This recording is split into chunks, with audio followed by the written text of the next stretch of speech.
युद्ध का आगाज हो चुका है।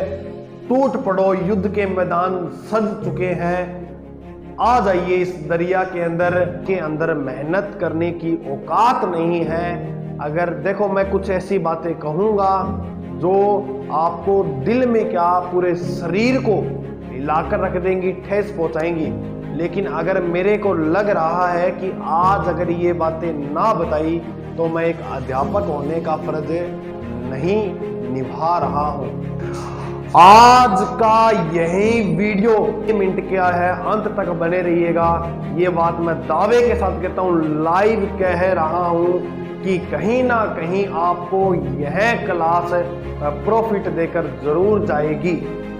अब कई क्या है सवाल पूछेंगे, मैं आपके सारे सवाल लेकर आया हूं कि सर पढ़ाई शुरू कैसे करें, 103 दिनों में क्या रीट निकल जाएगी, 26 सितंबर को होगी या आगे जाएगी, ऊपरी ज्ञान से जो जुड़े विद्यार्थी हैं उन्हें क्या करना है, रीट एग्जाम कब होगा, 26 सितंबर को।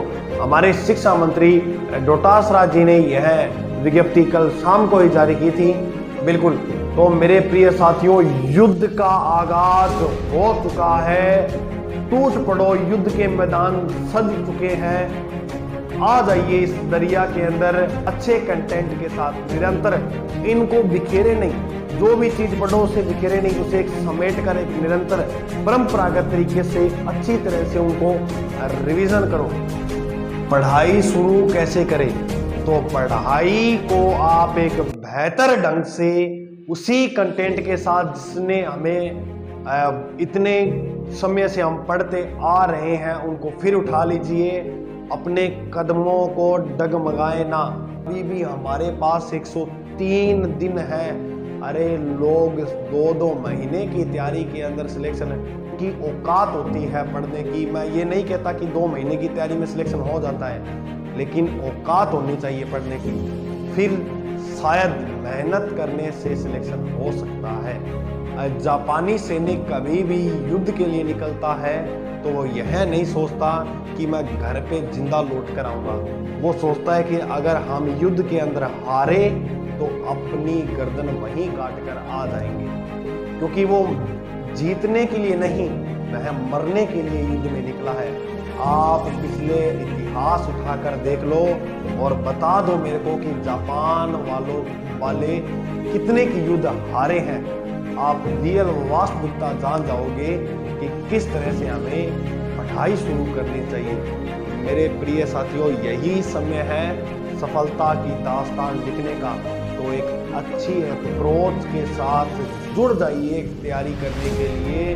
अपनी जितनी भी ऊर्जाएं हैं, 206 हड्डियां हैं, इनको झोंक दीजिए किताबों की ओर, क्योंकि यही समय है जिसके अंदर आप ये कुछ ही सप्ताह मानो इनको जो आपके आगे आगामी 60 वर्ष दिखाएंगे कि आप किस तरह से लाइफ जीना चाहेंगे।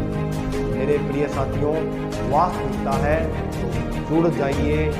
बिल्कुल के अंदर मेहनत करने की औकात नहीं है। अगर देखो मैं कुछ ऐसी बातें कहूंगा जो आपको दिल में क्या पूरे शरीर को हिलाकर रख देंगी, ठेस पहुंचाएंगी। लेकिन अगर मेरे को लग रहा है कि आज अगर ये बातें ना बताई तो मैं एक अध्यापक होने का फर्ज नहीं निभा रहा हूं। इसलिए बातें थोड़ी कठोर लगेंगी, कड़वी लगेंगी, लेकिन वास्तविकता है, रियल है। तो मैं आपके सभी सवालों के जवाब दूंगा। सुनिए, क्या सर 103 दिनों में रीट निकल जाएगा? मेरे पास ऐसी कोई जादुई शक्ति नहीं है कि मैं आपको कहूं कि 60 दिन के अंदर निकल जाएगा एग्जाम, 25 दिन के अंदर निकल जाएगा, 50 दिन के अंदर निकल जाएगा। अगर मान के चलो मेरे पास कोई ऐसी शक्ति होती तो मैं आपको जरूर बताता। सिलेक्शन हो जाएगा, लेकिन मेहनत करनी पड़ेगी। मैं उन मास्टरों में से नहीं हूं जो आपको एक झूठा लालच देकर व्यू बढ़ाने के चक्करों में आपको कहूंगा कि आप 2 घंटे पढ़ो सिलेक्शन हो जाएगा। नहीं, मेहनत लगेगी, तभी सिलेक्शन होगा। अगर आप मेहनत करो तो सिलेक्शन बहुत आसानी से लिया जा सकता है। अब आप कहोगे कि क्या सर 26 सितंबर को रीट होगी या आगे जाएगी? कुछ विद्यार्थी ऐसे हैं, सोचते हैं कि 26 से आगे हो जाए और कुछ और मौका मिल जाए पढ़ने का। तो अरे 103 दिनों के अंदर आप नहीं पढ़ सकते तो कुछ और मौका मिलने पर क्या खा कर पाओगे? लड़ाई का आगाज हो चुका है, युद्ध के मैदान सज चुके हैं। अब उसी रफ्तार के साथ तैयार हो जाओ जिस रफ्तार के साथ सिलेक्शन लेने वाले विद्यार्थी चल चुके हैं। अभी इससे हमें और मेहनत करनी है, अभी हमें और ज्यादा अधिक पढ़ना है, अभी हमें और कुछ बेहतर करके दिखाना है। मानता हूं कि थोड़े से दिन खराब हो सकते हैं, कोई व्यक्ति बीमार हो सकता है, कोई व्यक्ति आर्थिक स्थिति से परेशान हो सकता है, लेकिन इन सभी बातों को नकारते हुए जो व्यक्ति आगे बढ़ेगा अंतिम चयन उसी व्यक्ति का होगा, अंतिम सिलेक्शन वही व्यक्ति लेकर दिखाएगा। पृथ्वी के अंदर क्या हम ऐसे जीवन यापन करने के लिए ही पैदा हुए हैं? यही समय है कुछ कर दिखाने का, कुछ बन जाने का।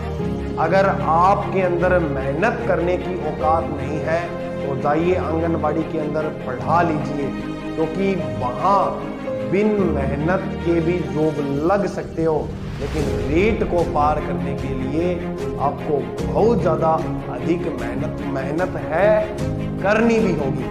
अब कुछ गंदे मास्टर से कभी सुनता हूँ तो कहेंगे ये 2 घंटे पढ़ने से 3 घंटे पढ़ने से एग्ज़ाम क्लियर हो जाते हैं, तो उनके जीवन में भी दुख देखने को मिलेगा। कई बार मैं देखता हूँ ऊपर लिखा होता है टाइटल यूट्यूब पर कि 20 दिन के अंदर एग्जाम कैसे क्रैक करें आइए जाने। अब वो क्या करेंगे 20 क्योंकि ये भारतीय समाज है, इसके अंदर अब ऐसी चीजें देखा तो उसके ऊपर क्लिक करेगा और जाएगा अंदर, ऐसे में उसके व्यू बनेंगे। अब क्या है कि मैंने ऐसी वीडियो के 3 से 4 लाख व्यू देखे हैं। मान के चलना 1 घंटे के बाद मैं वीडियो लेकर आऊं कि इन 10 किताबों को पढ़ लीजिए, रीट निकल जाएगा, तो मान के चलना उस पर अनेकों व्यू आ जाएंगे। अब वो अनेकों सिलेक्शन लेने वाले नहीं हैं। जैसे मान लो मैंने कोई हार्ड सा टॉपिक लिया तो सभी प्रिय लालों के पैर फूल जाते हैं, हाथ फूल जाते हैं ऐसे टॉपिक का नाम सुनकर।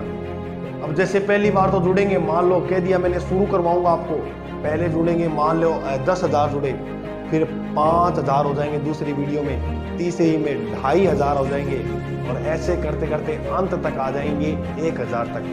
तो सिलेक्शन लेने वाले जो प्रिय साथी हैं वो वही हैं अंतिम रूप से। बाकी जो वो थे वो केवल देखने के लिए आते हैं, मनोरंजन के लिए आए हैं, क्योंकि बने इसीलिए हैं कि उनका मनोरंजन किया जाए। फिर कह रहा था कि आपको सुनकर थोड़ा दुख होगा, लेकिन रियल है, वास्तविकता है। एग्जाम होने के बाद आप खुद कहोगे कमेंट कर कि सर ने उस दिन वास्तविक सही जो बात बताई थी वो राइट। अपनी तैयारी को निरंतर बनाए रखना है, 1 सेकंड भी मनोबल को नहीं गिराना है, इधर उधर भटकना नहीं है, पूरी निरंतर तरीके से तैयारी में लग जाइए। नंबर 4, ऊपरी ज्ञान से जुड़े हुए। अभी भी कई विद्यार्थी ऐसे हैं जो ऊपरी ज्ञान से जुड़े हुए हैं। भारत का पहला राष्ट्रपति कौन सा है? भारत में कुल कितने राष्ट्रपति हुए हैं? राजस्थान का पहला राज्यपाल कौन सा है? तो ऐसे जीवन यापन करने से रीट नहीं निकलेगा, इसके लिए मेहनत करनी पड़ेगी।